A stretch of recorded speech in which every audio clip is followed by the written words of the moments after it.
Hi అండి, welcome back to కుస్మ thoughts. ఈరోజు మనం దృఢ సంకల్పం గురించి తెలుసుకుందాం. దృఢ సంకల్పం అంటే చిన్నప్పటి నుంచి పిల్లలకి కొంతమంది తల్లిదండ్రులు నువ్వు ఇలాగే ఉండు నాన్న, ఇలాగే చెయ్యి, ఇలాగే పెట్టు అని చాలా మంచి మాటలు చెప్పి పెంచే తల్లిదండ్రులు చాలామంది ఉన్నారండి. ప్రతి ఒక్కరికి నమస్కారం నా విషయంలో మాత్రం. ఎందుకంటే ఏ తల్లి కానీ ఏ తండ్రి కానీ నువ్వు చెడిపోరా, నువ్వు ఇలా అయిపోరా అని ఎవ్వరూ చెప్పరు. వాళ్ళ మనసులో చిన్నప్పటి నుంచి మంచి భావాలే నింపుతూనే పెంచుతారనేసి నేను అనుకుంటున్నాను.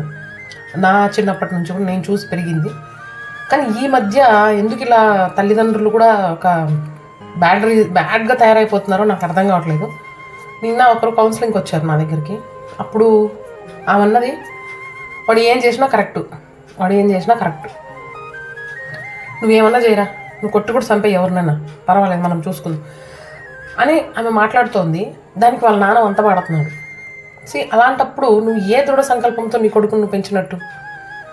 మీరున్నంత వరకు మీరు సపోర్ట్ చేస్తారు. మీరు వాడిని చంపేసినా, మర్డర్ చేసినా, జైలుకి పోయినా, ఇంటికి వచ్చినా చేసేస్తారు. ఆ తర్వాత పరిస్థితి ఏంటి? ఎందుకు తల్లిదండ్రులు ఇట్లా ఆలోచించట్లేదని నాకు అర్థం. అందరూ అలా ఉన్నారని నేను చెప్పట్లేదమ్మా. ఇలాంటివి చూసిన తర్వాత ఇలాంటి వీడియోస్ ఎందుకు చేయాల్సి వస్తుందంటే, కొంతమంది అన్నా విన్నవాళ్ళు, చూసిన వాళ్ళు మారతారని మళ్ళీ మళ్ళీ మా దగ్గరకు వచ్చి వాళ్ళు ఎన్నిసార్లు చెప్పినా మారకుండా ఉండే వాళ్ళకి చిన్న ప్రయత్నం ఇది. దయచేసి మీరు ఆలోచించేది ఎలా ఉందంటే, పిల్లలు ఏం చెప్తే అది మీరు పెంచినట్టే వాళ్ళు పెరుగుతారు. సొంతంగా అయితే వాళ్ళు పెరగరు ఖచ్చితంగా. అంటే మీ చుట్టూ వాతావరణం కావచ్చు, మీ మాట్లాడే మాటలు కావచ్చు, ఇంట్లో తండ్రి వాడే బూతులు కావచ్చు, లేదా ఒక్కొక్క ఇంట్లో తల్లే బూతులు మాట్లాడుతూ ఉంటుంది. ప్లీజ్ కొన్నిటికి మీరు అడ్డుకట్ట వేయాలి, తప్పదు. ఇవన్నీ మీరు బాధ్యతలుగా స్వీకరించినప్పుడు కొన్ని బాధ్యతలకి మీరు తల వంచక తప్పదు. పేరెంట్స్ తల వంచక తప్పదు. మీరు ఏమైనా అనుకోండి, పిల్లలు ఉన్నప్పుడు గొడవ పడ్డమే కాదు, బూతులు కూడా మాట్లాడడం మానేయాలి. ఒక భర్త అయితే భార్యని నోటికి వచ్చినట్లు తిడుతూ ఉంటాడు ఒక్కొక్కసారి. మీరు ఏమి ఇన్ఫర్మేషన్ ఇస్తున్నట్టు పిల్లలకి?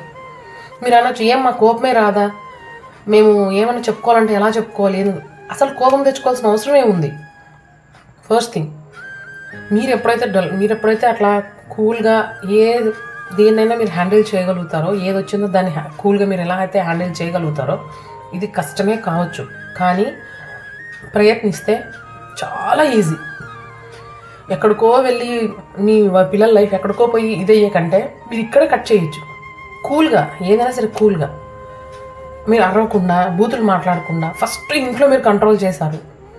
అదే దృఢ సంకల్పంతో వాడు ఉండి ఫ్యూచర్లో వాడు చాలా బాగుంటాడు. వాడు కానీ అమ్మాయి కానీ భర్తతో ఎలా ఉండాలన్న విషయం అమ్మ, భార్యతో ఎలా ఉండాలన్న విషయం నాన్నని చూసి నేర్చుకుంటారు. ఒకసారి ఆలోచించండి నేను చెప్పేది.